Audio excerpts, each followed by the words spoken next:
आप लोग कैसे हैं? आप सभी के लिए लेके आए हैं अगला एपिसोड, जो इस एपिसोड में हम लोग लास्ट करेंगे। तो आज हम पूरा सुनेंगे कहानी को। तो चलिए वीडियो शुरू करते हैं। आप लोग चैनल पर नए हैं तो चैनल को सब्सक्राइब करिए और कमेंट करके ज़रूर बताइएगा कैसा है, और ज़्यादा से ज़्यादा आप लोग शेयर करिए तो और लोग तक पहुँचेगा। तो चलिए वीडियो शुरू करते हैं और साथ में हम भी सुनते हैं, आप लोग भी सुनिए। चलिए शुरू करते हैं। शिकन नहीं आएगी, मैं तुझे झुलसाऊंगी अपनी मुस्कुराहट से। 15 दिन बीते और आज अविनाश की शादी थी। एमी वहां पहुंची तो लड़की के चेहरे पर घूंघट था। अविनाश की हथेली में उस लड़की की हथेली उलझी थी। एमी ने आगे बढ़कर बुके पकड़ाते हुए अविनाश को मुस्कुराते हुए बधाई दी, फिर धीरे से बोली, अच्छा फैसला लिया ऑफिसर, पर दिल से नहीं लिया, मुझे दिखाने के लिए नाराजगी से लिया है, इसलिए कोशिश करना कि लॉयल रहो। चलती हूँ, मुझे बहुत काम है ऑफिस में। एमी ने जाने को कदम बढ़ा दिया तो अविनाश ने उसे देखते हुए उसके चेहरे को याद किया। एमी के चेहरे पर उसे खो देने का कोई अफसोस नजर नहीं आया, तो वो समझ गया कि सब कुछ बस एक तरफा था। एमी की तरफ से कुछ भी नहीं था, ना ही किसी दूसरे का होता देखकर उसकी भावनाएं या जज्बातों में कोई बदलाव आया। वो दिल ही नहीं रखती, शायद सिर्फ दिमाग रखती है, इसलिए प्यार में नहीं पड़ी। अविनाश के कुछ दोस्त आए थे जो डांस कर रहे थे। अविनाश उन्हें देख रहा था, तभी अमृता अमोक के साथ चली आई। दोनों ने भेष बदले हुए थे, पर अविनाश समझ गया कि वो दोनों ही हैं। मुबारक हो सूर्यवंशी, अमृता ने मुस्कुराते हुए कहा। उसकी आंखों पर मास्क था और अमोक की भी। उसने अविनाश की तरफ देखा तक नहीं, बस घूंघट में खड़ी लड़की की तरफ एक नजर देखा और फिर नजर हटा ली। अमृता ने नया सॉन्ग प्ले होते देखा तो अविनाश के साथ खड़ी उसकी दुल्हन की कलाई पकड़ी ताकि अपने साथ डांस फ्लोर पर ले जा सके, लेकिन अविनाश ने कसकर आसमा का हाथ पकड़ लिया। फिर उसे दुल्हन के लिए बने स्थान पर बिठाते हुए अमृता के सामने आ खड़ा हुआ। अमृता होने वाली पत्नी के लिए उसकी केयर देखकर हंस पड़ी और बोली, एक पल की भी जुदाई बर्दाश्त नहीं है सूर्यवंशी, पर ये पर्दा क्यों है? हम भी तो देखें इसका चेहरा, जिसने इस कदर दीवाना बनाया है तुम्हें। अच्छा छोड़ो, तुम्हारी शादी है, डांस कर लूं पहले, फिर बात करती हूँ तुमसे। पर कोई चालाकी मत करना, क्योंकि हमें फंसाने की कोशिश की तो तुम्हारी नौकरी तो चली ही जाएगी, बहुत से केस भी खुलेंगे और इतनी इंक्वायरी बैठेगी कि सफाई पेश करते करते थक जाओगे और खुद की रिवॉल्वर से खुद की जान ले लोगे। तो अविनाश से दूर हटी और अमोक को इशारा किया खुद का साथ देने के लिए। आज अमोक ने उसके साथ डांस से इनकार नहीं किया। उसने अपनी तरफ से पलके झपकाकर हामी भर दी तो साथ अमृता डांस करने लगी। अमोघ ने अब अमृता को अपनी तरफ खींच लिया और उसकी कमर पर अपनी बाहों का घेरा बनाते हुए उसके माथे से अपने माथे को लगा दिया। फिर उसकी उंगली पकड़कर रोल करते हुए अचानक हवा में उठा लिया।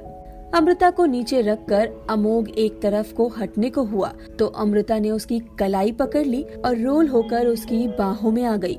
अविनाश अमृता को इस तरह अमोघ के साथ बेझिझक खुशी खुशी डांस करता देखकर अंदर ही अंदर कुढ़ रहा था। मेरे किसी और के होने से एमी को कोई फर्क नहीं पड़ता, समझ आता है, लेकिन ये मरने मारने की बात करने वाली लड़की इतनी सहज कैसे है?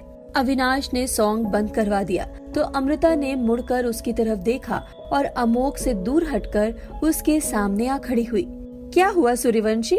जलना तो मुझे चाहिए था ना, पर जली हुई शक्ल तेरी क्यों बनी है? मेरी मोहब्बत रास नहीं आई, नफरत भी बेशुमार करता है, फिर भी मुझे अपने जहन से नहीं निकाल सका। क्या करूं? इतना सस्ता मेरा वजूद है ही नहीं। मुझे जिंदा देखकर, इनफैक्ट खुश देखकर तुझे जबरदस्त आग लगी हुई है। ये सब हरकतें करके जताना क्या चाहती हो तुम कि तुम पर असर नहीं है, या तुम टूटी नहीं हो, बिखरी नहीं हो, अंदर से मर नहीं रही हो? तुम पर मुझे बिखेरने का जुनून सवार है और मुझ पर खुद को समेटे रहने की जिद सवार है, इसलिए मुझे मेरी ख्वाहिशों को थामना अच्छे से आता है। सब लोग मुझसे सहम कर रहते हैं और तू सोचता है कि तेरे झूठे इश्क में फंसकर मुझे मार देगा। तेरी गलत फहमी है। तुम पर मरना अलग बात है, लेकिन तुम्हारे लिए मर जाना ना जी ना। अमृता जोशी की जान इतनी भी सस्ती नहीं, वो तो सामने वाले को जलने और मरने पर मजबूर कर दे। मैं क्यों जलूंगा? शरीफ लड़के को तुम जैसी लड़कियां डिजर्व नहीं करती। अमृता हंस पड़ी, फिर फौरन गंभीर होते हुए बोली, जज्बात से खेल गए और खुद को शरीफ कहते हो? ऐसी शराफत से तो मैं दूर ही ठीक हूँ। तुम कौन सी शरीफ हो? अच्छे से जानता हूँ, उस दिन हमारे एक्सीडेंट के पीछे तुम थी, वो कोशिश तुमने ही की थी, अविनाश हिकारत से बोला। अमृता अब गंभीरता से एक नजर उस घूंघट में बैठी लड़की की तरफ देखकर बोली, पहली बात, मेरे जीते जी तुम किसी और के हो रहे हो, ये मेरी शराफत का सबसे बड़ा सबूत है। और दूसरी, अमृता जोशी कोशिश नहीं करती, डायरेक्ट काम तमाम कर देती है। अपने हिस्से का थोड़ा सा दर्द तुम दोनों में बांट दिया था, वरना मारना होता तो यहाँ शादी नहीं हो रही होती, 2 मृतकों की 13वीं होती। इतनी आसान मौत तू डिजर्व नहीं करता सूर्यवंशी, तुझे तो जीना है, मरना तो तेरे लिए तोहफा होता। जी कर देख कि ये इश्क का जहर कितना घातक होता है। अमृता अविनाश के पास से हटकर एक तरफ को खड़ी हो गई। अविनाश की शादी की रस्में शुरू हो गई थी। अमृता जी कड़ा करके चुपचाप उन्हें देखती रही। अमोक तो पहले खामोश अमृता के बराबर में खड़ा था, फिर कुछ देर बाद अपना हाथ बढ़ाकर उसकी हथेली थाम ली। अविनाश ने फेरे लड़की को गोद में उठा कर लिए तो अमृता के चेहरे पर मुस्कुराहट आ गई और अमोक से धीरे से बोली, शादी उसके प्यार का मान रखने के लिए कर रहा है या मुझे दिखाने और जलाने के लिए? उसके पैर हैं, चल सकती है, खुद भी फेरे ले सकती है ना। कितनी नफरत है मुझसे कि किसी को जिंदगी में लाते वक्त भी मुझे और दर्द देने के तरीके खोज रहा है ये अविनाश सूर्यवंशी। अगर कोई सुपारी लेता ना तो उससे मैं आज सुपारी देती इस अविनाश सूर्यवंशी की नफरत का कत्ल करने के। अविनाश उन दोनों को फुसफुसाते देखकर चिढ़ गया। ऊपर से अमृता मुस्कुरा रही थी। अमोक की नजर बिल्कुल सामने अविनाश पर थी और होठों पर वही हल्की सी मुस्कान जिससे अविनाश अक्सर कुढ़ जाता था। शादी कंप्लीट हुई तो अविनाश आसमा को लेकर कमरे की तरफ चला गया। अमृता उसके आंखों से ओझल होते ही जाने को मुड़ी, लेकिन अविनाश ने टोक दिया और बोला, रुको। क्यों रोका अविनाश ने अमृता को? क्या वो आसमा का घूंघट उठाकर सच बताएगा अमृता को? जानने के लिए सुनते रहिए इश्क, नशा या जहर।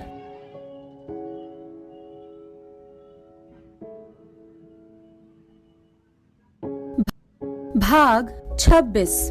वो मुड़ी तो अविनाश वापस उसकी तरफ आ रहा था। उसको अमृता के सामने आते देखकर अमोघ ने बोला, एक्सक्यूज मी, मैं वॉशरूम होकर आता हूँ, कहकर वहाँ से हट गया और अंदर उसी तरफ चला गया जिधर अविनाश आसमा को छोड़ आया था। उधर अविनाश जैसे ही सामने आकर खड़ा हुआ, अमृता व्यंग से हंसते हुए बोली, अब क्या हुआ अविनाश सूर्यवंशी? अब क्या सुहागरात भी मुझे दिखाकर मनाने की ख्वाहिश है क्या? शट अप, वो फौरन उसे घूरते हुए बोला। उफ, दबंग अमृता को तेरी ये दबंगाई से डपटना, सो क्यूट। शादी देखने को कहा था, देख लिया ना क्या सोच रहा था? आधे से चली जाऊंगी मैं, रोऊंगी, गिड़गिड़ाऊंगी तेरे आगे कि प्यार भीख में दे दे। प्यार हक से जताने और लेने का नाम है, भीख का नहीं। मुझे जरा भी अफसोस नहीं तेरे किसी और के हो जाने का। अफसोस तब होगा जब उस लड़की का भी नहीं हो सकेगा, वो भी उस लड़की के लिए होगा, तेरे लिए नहीं। शो कर रही हो मुझे कि दर्द नहीं है तुम्हें, दुख नहीं है? अविनाश ने उसकी आंखों में देखते हुए कहा, जिन पर चश्मा चढ़ा हुआ था। प्रॉब्लम यही है कि शो करने वाले को यही लगता है कि हर कोई शो ही कर रहा है। मैं हमेशा से खुलकर अपने जज्बात रखती आई हूँ, छिपाने की आदत ना कल थी ना आज है। जो हूँ जैसी हूँ सामने हूँ। इस वक्त नहीं हो तुम सामने, जज्बात छुपा रही हो। तुम पागल थी मेरे पीछे, ठुकराए जाने और इश्क के खोने का दर्द मैं भी समझता हूँ अब। यही सच है कि मैं दर्द में हूँ तो तुम भी दर्द में हो। तुम नॉर्मल कैसे हो सकती हो, वो भी तब जब तुम्हारी आंखों के सामने वो शख्स किसी और का हो रहा है जिसके पीछे तुम बेहद पागल हो। जो मेरा नहीं वो किसी का भी हो, क्या फर्क पड़ता है? तुम तो मेरे लिए कोई नहीं हो, सिर्फ एक अजनबी हो तुम मेरे लिए। तुमसे कोई रिश्ता नहीं मेरा, रिश्ता मैंने माना था, मैंने जोड़ा था, मैंने खत्म भी कर दिया। तुम मेरे प्यार के काबिल तो छोड़ो, नफरत के भी काबिल नहीं। मुझसे नफरत करते करते पागल हो गए हो तुम। दिल पर दिमाग को इतना हावी कर लिया कि मेरे पॉजिटिव पक्ष तुम्हें कभी नजर ही नहीं आए। दिमाग में मुझे इतना बसा लिया कि कि तुम्हारा हर मूव सिर्फ और सिर्फ मुझे नजर लग गई, मेरी मुझे ही। किसी और से प्यार करता था वो। मैंने कभी पूछा नहीं कि वो कौन है, ना उसने बताया। सिर्फ इतना बताया कि वो उसे नहीं चाहती, इसलिए मुझसे शादी कर रहा है कि कम से कम किसी का प्यार, किसी का सब्र, किसी का इंतजार तो मुकम्मल हो। पर देखो ना, मैं क्या उसे संभालूंगी, मैं ही बोझ बन गई उस पे, वही मुझे संभाल रहा है। अमोक को पदचाप सुनाई पड़ी तो वो पीछे हटते हुए बोला, मैं चलता हूँ, आने का भी नहीं कह सकता, पर जब जरूरत लगे तो कॉल कर लेना, लेकिन कोशिश करना कि कम करना, नहीं तो तुम्हारा पति मेरी जान के पीछे पड़ जाएगा। कहते हुए अमोघ हंस दिया तो आसमा भी हंस दी। अमोघ उसके सिर पर हाथ फेरते हुए बाहर निकला तो सूर्यवंशी रास्ते में मिल गया।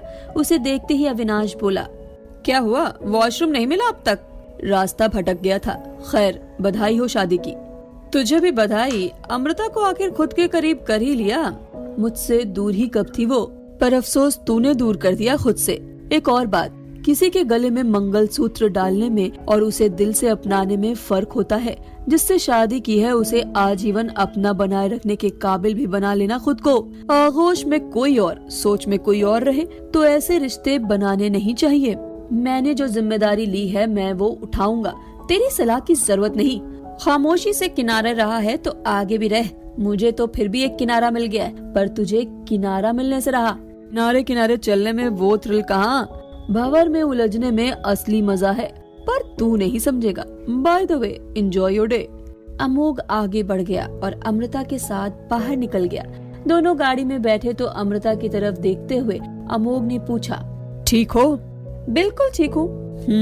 कहते हुए उसने गाड़ी स्टार्ट कर दी। फिर बोला, कब यहाँ से जाने का सोचा है? कितने दिन का काम बचा है? 1 महीना और। तो चलेंगे 1 महीने बाद। ओके, पर जाएंगे कहाँ? साथ चलोगे तो जान जाओगे। अमोघ ने फिर नहीं पूछा, चलोगे ना? Of course. एक बात पूछूं? तुम्हें एक तरफा इश्क से परेशानी नहीं होती? कभी एक पल के लिए भी पाने का जी नहीं हुआ अपने प्यार को? हमेशा संयम से कोई कैसे रह सकता है? एक लम्हा, एक पल या कोई एक दिन ऐसा आता होगा जब हम ना चाहते हुए भी अपना दायरा भूल जाते हैं। सही गलत से पीछा छुड़ाकर वो कर गुजरते हैं जो आवेश हमसे कराता है। जैसे मैंने उस दिन अपना आपा खोकर सूर्यवंशी का एक्सीडेंट कर दिया। मैं सोचने समझने की हालत में नहीं थी उस दिन, बस कुछ करना ही था। स्टीयरिंग घुमा देने के बाद सोचा कि खुद को रोक लूं, फिर भी टक्कर हो गई थी। प्रार्थना की थी फिर उन दोनों के बचने की। आज शादी में दोनों को ठीक देखकर सुकून मिला मुझे। अमोघ ने उसकी बात सुनकर सामने देखते हुए ही जवाब दिया, जैसे अधखिले गुलाब खिले गुलाब से ज्यादा खूबसूरत लगते हैं, वैसे ही अधूरा प्रेम भी पूरे प्रेम से ज्यादा कशिश भरा होता है। हर किसी को किनारे की तलब हो ऐसा जरूरी नहीं। किसी को किसी मझधार में रहना भी भाता है। महफिल का अपना मजा है, पर वीराने की भी अपनी कशिश है। कोई चीज जब हासिल हो तो उसकी कद्र कम हो जाती है एक ना एक दिन, लेकिन अधूरेपन की कसक मरते दम तक साथ रहती है।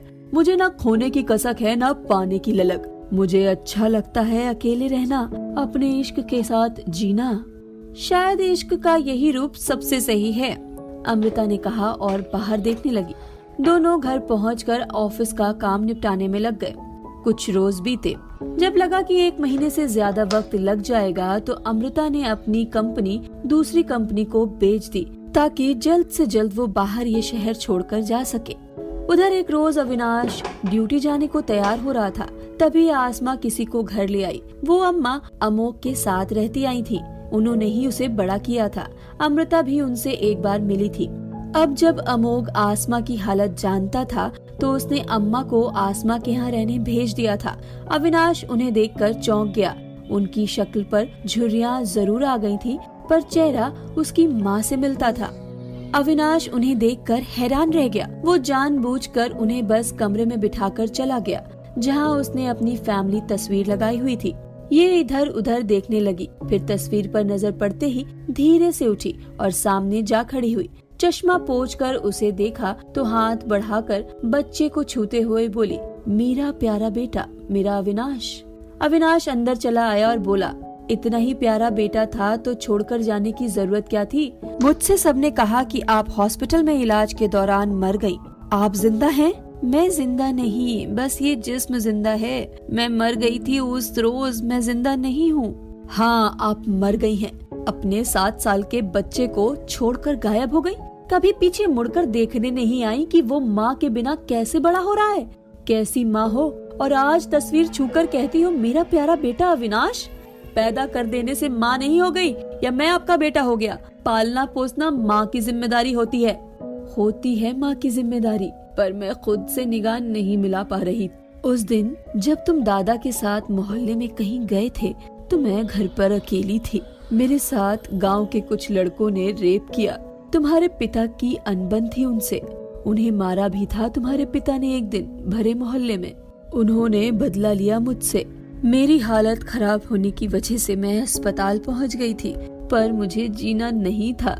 कैसे सामने आती तुम्हारे पिता के। तुम्हारे दादा ने अस्पताल में भर्ती कराया था, पर मैं वहां से भाग गई। भागते भागते जिस गाड़ी से टकराई वो मुझे अपने साथ ले गया। नाम था उसका संदीप। गैंगस्टर मिलिंद जोशी का खास आदमी, जो वहाँ किसी को मारने के इरादे से आया हुआ था।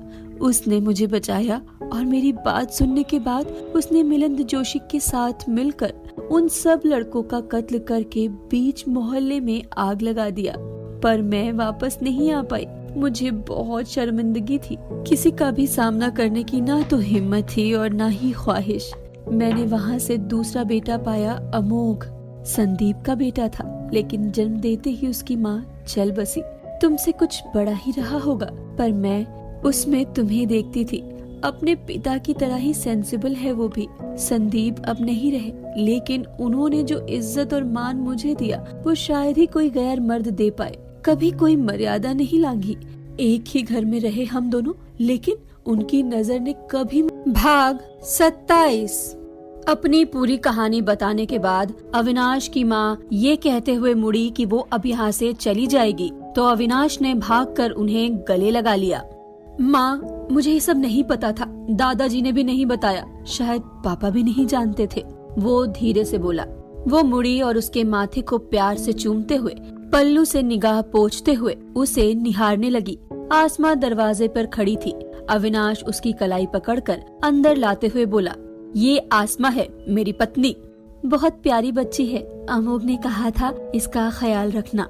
मैं कोशिश कर रहा हूँ माँ। आई सेंटर में बात की है, अगर कोई आई डोनर मिल जाए तो ऑपरेशन करा दूंगा इसका। अविनाश बाहर निकल गया। गाड़ी चलाते हुए दादाजी के हार्ट अटैक की बात याद आई तो ख्याल आया कि उन दिनों टीवी पर किसी लड़की की रेप की खबर आ रही थी, जिनके गुनाहगारों को अमृता ने मारा था। आज माँ की बात सुनने के बाद अविनाश समझा कि उन्हें अचानक हार्ट अटैक क्यों आया था। अमोघ, उसके पापा ने बचाया मेरी माँ को, तभी वो ऐसा है। अपने पापा जैसा ही तो है। I am damn sure. मेरी माँ से प्यार था उसके पापा को, पर वो खामोश रहे, जैसे ये अमृता के प्यार में होते हुए भी खामोश रहता है। खामोशी विरासत में मिली है, पर माँ को बचाया, अच्छे से रखा, थैंक यू तो कहना बनता है। पर मिलेगा कहाँ? गायब ही है कुछ दिनों से, कोई खबर ही नहीं, कोई क्राइम भी नहीं कर रहे दोनों। अविनाश अब कुछ रोज तक उनका पता लगाने की कोशिश करता रहा, लेकिन उसे उनकी कोई खबर नहीं लग सकी। महीने बीत चुके थे। अमृता और अमोघ वहाँ से जा चुके थे। वो नैनीताल की पहाड़ियों में एक छोटे से घर में रहते थे। वहीं पर अमोघ ने नया बिजनेस शुरू किया था, जबकि अमृता छोटे बच्चों को ट्यूशन पढ़ाती थी। जिस लड़की को अमृता ने उस रोज बार में बचाया था, उसी लड़की ने अमृता की हेल्प की थी यहाँ रहने में। अविनाश भी जिंदगी में मग्न था। आसमा को आई डोनर मिल गया था, ऑपरेशन सफल रहा था, अब वो देख सकती थी।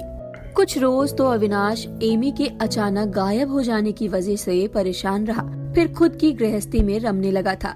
आसमा अच्छी तो लगती थी, लेकिन फिर भी मन में एमी वाली जगह वो अब तक नहीं ले पाई थी। अविनाश बहुत कोशिश करता रहा, पर जब भी उसके साथ होता तो एमी की याद आ जाती और वो उससे दूर हट जाता। आसमा में फिर भी पेशेंस था। वो जरा भी शिकायत नहीं करती थी, ना झुंझलाती थी। अमोघ की तरह वो भी अपनी खामोश मोहब्बत से खुश रहती थी।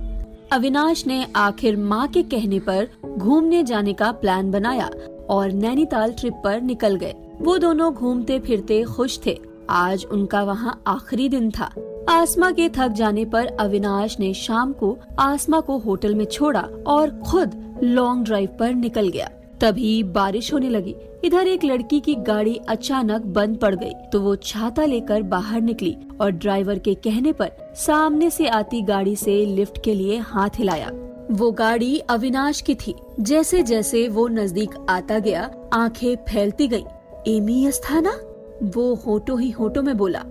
गाड़ी रुकी और तभी वह नीचे उतरता उससे पहले ही उसकी गाड़ी के सामने एक गाड़ी आ लगी। उससे नीचे उतरकर अमोक फौरन आगे बढ़ गया और उसके कंधे पकड़ते हुए बोला, आ तो रहा था, कहाँ लिफ्ट के चक्कर में पड़ गई, आओ। एमी के लिए उसने दरवाजा खोला और जब वो बैठ गई तो अमोक ने भी बैठते हुए फौरन गाड़ी स्टार्ट कर दी। अविनाश उनके पीछे पीछे ही हो लिया। गाड़ी एक छोटे से घर के बाहर आकर रुकी। दोनों नीचे उतरे और अंदर चले गए तो अविनाश भी अपनी गाड़ी से उतरा। उसने हिम्मत करके दरवाजा खटखटा दिया। कुछ ही देर में दरवाजा खुला तो सामने अमोक खड़ा था। अविनाश को देखकर उसके चेहरे पर हैरानी का भाव आकर चला गया।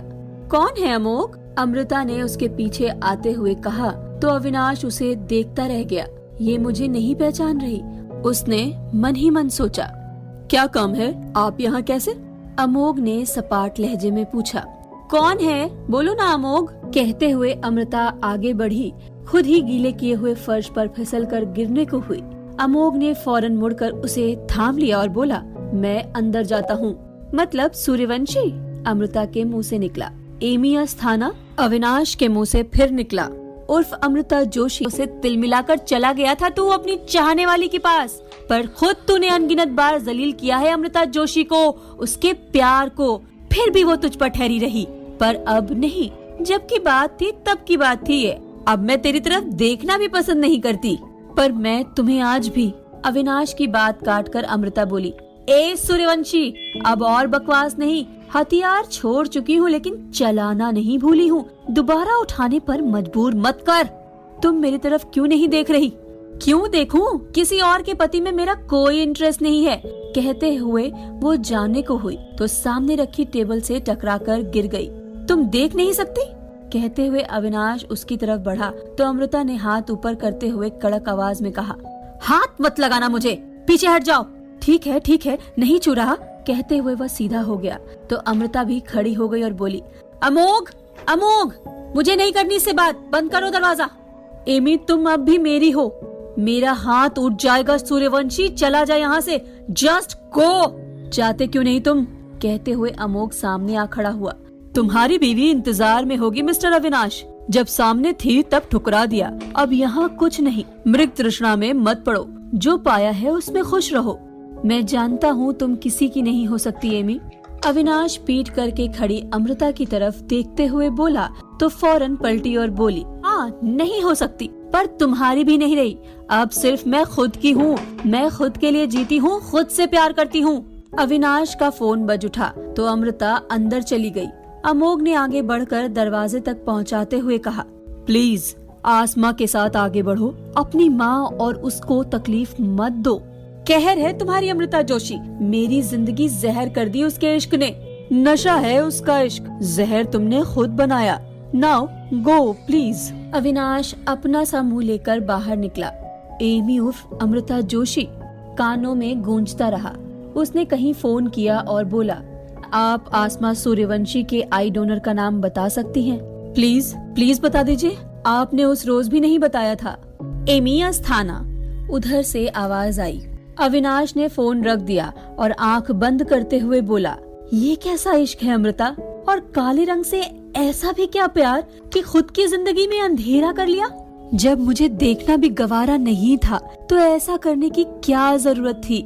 आज नहीं तो कल मुझे डोनर मिल ही जाता आसमा के लिए। तुम क्या हो, कैसी हो, कुछ समझ नहीं आता, पर इतना समझ आ गया है कि मैं सच में तुम्हें डिजर्व नहीं करता।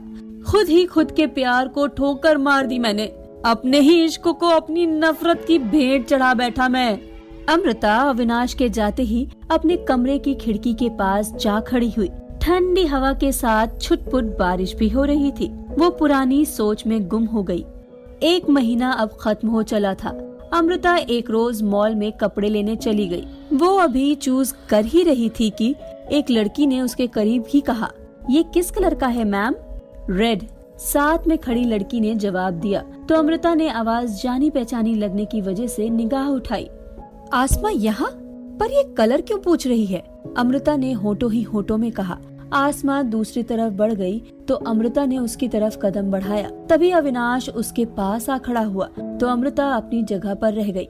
दोनों एक दूसरे से बात करते हुए कपड़े सेलेक्ट करने लगे। अमृता का दिमाग काम करना बंद हो गया था और वो चुपचाप उन्हें देखती रही। जब वो जाने को निकले तो अमृता भी उनके पीछे चल दी। घर जाकर उन्होंने दरवाजा बंद कर लिया तो अमृता घर लौट आई। खिड़की पर खड़ी वो जाने कितनी सिगरेट पी चुकी थी जब अमोक की आवाज उसके कान में पड़ी।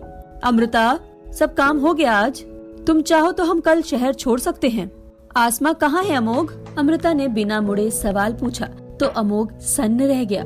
फिर कुछ रुक कर बोला, यही है इसी शहर में। जब से हम आए हैं तब से वो यही है। अकेले रहने को तैयार ही नहीं थी। तुमसे जिद नहीं कर पाती थी पर मेरा पीछा नहीं छोड़ रही थी तो बस इसीलिए।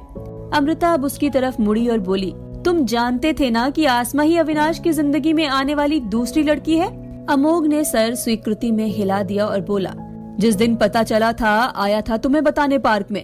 तुमने जरूरी ही नहीं समझा ये जानने की कि क्यों इतना नाराज हूँ अविनाश को लेकर, जबकि पहले मैंने कभी ऐसे रिएक्ट नहीं किया था। फिर भी तुमने मुझ पर गन पॉइंट कर ली थी तो मैं भी खामोश हो गया, छोड़ दिया तुम दोनों को खुद के फैसले करने के लिए। उस रोज आसमा को भी समझाने की कोशिश की थी मैंने, पर उसने भी दो टूक जवाब दे दिया मुझे कि दोस्त बनकर रहो, गार्जियन मत बनो। सब सही करने की चाह थी पर उस रोज तुम दोनों बहनों ने मुझे गलत समझ लिया। आसमा नहीं जानती थी कि अविनाश तुम्हारा प्यार है। वो उससे एक तरफा प्यार करती थी, पर अविनाश ये बात जानता था कि वो उससे प्यार करती है, इसीलिए वो उसके पास गया था। खुद का प्यार अधूरा रहने पर उसने आसमा के प्यार को पूरा करने का फैसला लिया। आसमा से उसने शादी की। अमृता ने सारा सामान उठाकर इधर उधर फेंक दिया और नीचे बैठते हुए चीख पड़ी, सब मेरी गलती है, सब गलत हो गया। आसमा के साथ गलत कर दिया मैंने। उसे खुद से दूर रखती आई कि उस पर कोई आंच ना आए, पर वो मेरे हाथों हादसे का शिकार बन गई। क्या चाहता उसके लिए और क्या हो गया।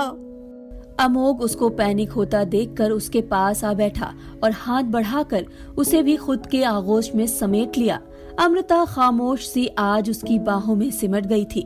शांत हो जाओ, कुछ करते हैं।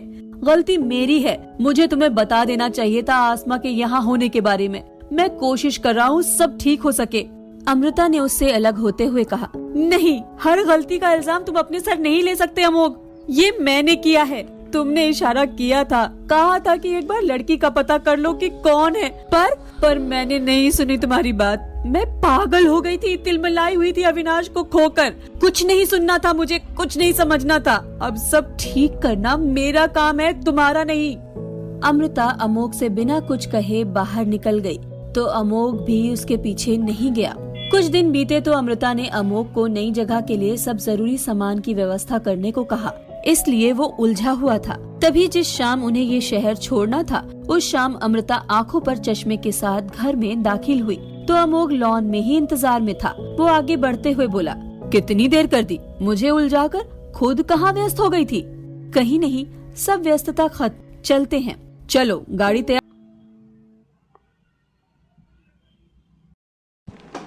आप लोगों को कहानी कैसी लगी कमेंट करके ज़रूर बताइएगा। इस वीडियो में हम लोग लास्ट किए हैं, आगे से कल से फिर नया एपिसोड आप लोग को मिल जाएगा।